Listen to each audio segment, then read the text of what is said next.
காலை நேர பிரதான செய்திகளின் ஊடாக நர்மதா சிறில் முதலில் தலைப்பு செய்திகள். மழை வெள்ளத்தால் நாட்டில் 18,000த்திற்கும் அதிகமான மக்கள் பாதிப்பு. சிறுவர்களின் சமூக ஊடக பயன்பாட்டில் வரப்போகும் அதிரடி மாற்றம். ஈரான் மீது அமெரிக்காவின் புதிய தாக்குதல் அலை சீர்குலைந்த ராஜதந்திர முயற்சிகள். இனி விரிவான செய்திகள். நாட்டில் நிலவி வரும் சீரற்ற வானிலை காரணமாக 8 மாவட்டங்களைச் சேர்ந்த 18,500ற்கும் அதிகமான மக்கள் பாதிக்கப்பட்டுள்ளதாக அனர்த்த முகாமைத்துவ மத்திய நிலையம் விடுத்துள்ள புதிய நிலவர அறிக்கையில் தெரிவிக்கப்பட்டுள்ளது. நேற்று மாலை 6 மணிக்கு வெளியிடப்பட்ட இந்த அறிக்கையின்படி கடந்த மே 22 முதல் மே 26 வரையான காலப்பகுதியில் 4,854 குடும்பங்களைச் சேர்ந்த 18,526 நபர்கள் பாதிக்கப்பட்டுள்ளனர். இந்த காலப்பகுதியில் சீரற்ற வானிலையால் ஒருவர் உயிரிழந்துள்ளதுடன் மேலும் ஒருவர் காயமடைந்துள்ளதாக அனர்த்த முகாமைத்துவ மத்திய நிலையம் குறிப்பிட்டுள்ளது. அத்துடன் 3 வீடுகள் முழுமையாகவும் 926 வீடுகள் பகுதியளவிலும் சேதமடைந்துள்ளன.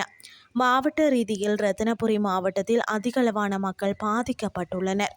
அங்கு 1,389 குடும்பங்களைச் சேர்ந்த 5,268 நபர்கள் வானிலை தாக்கங்களுக்கு உள்ளாகியுள்ளனர்.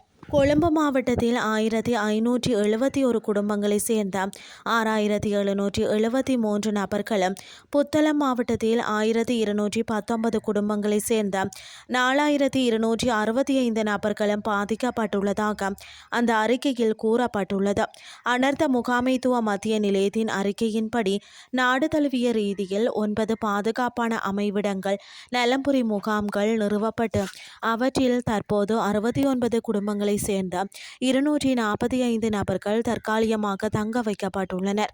ரத்தினபுரி, கம்பகா, களுத்துறை, காலி, புத்தளம், கொழும்பு, திருகோணமலை மற்றும் வவுனியா ஆகிய 8 மாவட்டங்களே இவ்வாறு சீரற்ற வானிலையால் பாதிக்கப்பட்டதாக அறிவிக்கப்பட்டுள்ளது. 15 வயதுக்கு உட்பட்ட சிறுவர்களுக்கு சமூக ஊடகங்களை முழுமையாக தடை செய்வதற்கு பதிலாக வயது குழுக்களின் அடிப்படையில் அதனை ஒழுங்குபடுத்தும் முறைமை குறித்து அரசாங்கம் ஆராய்ந்து வருவதாக மகளிர் மற்றும் சிறுவர் விவகார பிரதி அமைச்சர் நாமல் சுதர்சன தெரிவித்துள்ளார்.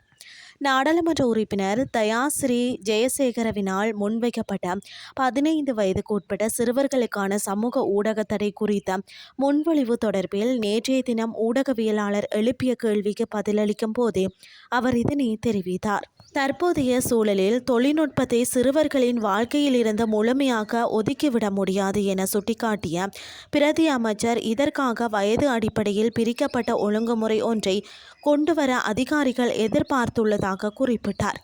இதன்படி மிக சிறிய வயதுடைய குழந்தைகளுக்கு கடுமையான கட்டுப்பாடுகளும், நடுத்தர வயதுடைய குழந்தைகளுக்கு கல்வி சார்ந்த இணையதளங்களுக்கான அணுகல்களும், 16 வயதுக்கு மேற்பட்ட மாணவர்களுக்கு பொறுப்பான முறையில் பயன்படுத்தும் சுதந்திரமும் வழங்கப்படலாம் என அவர் விவரித்தார்.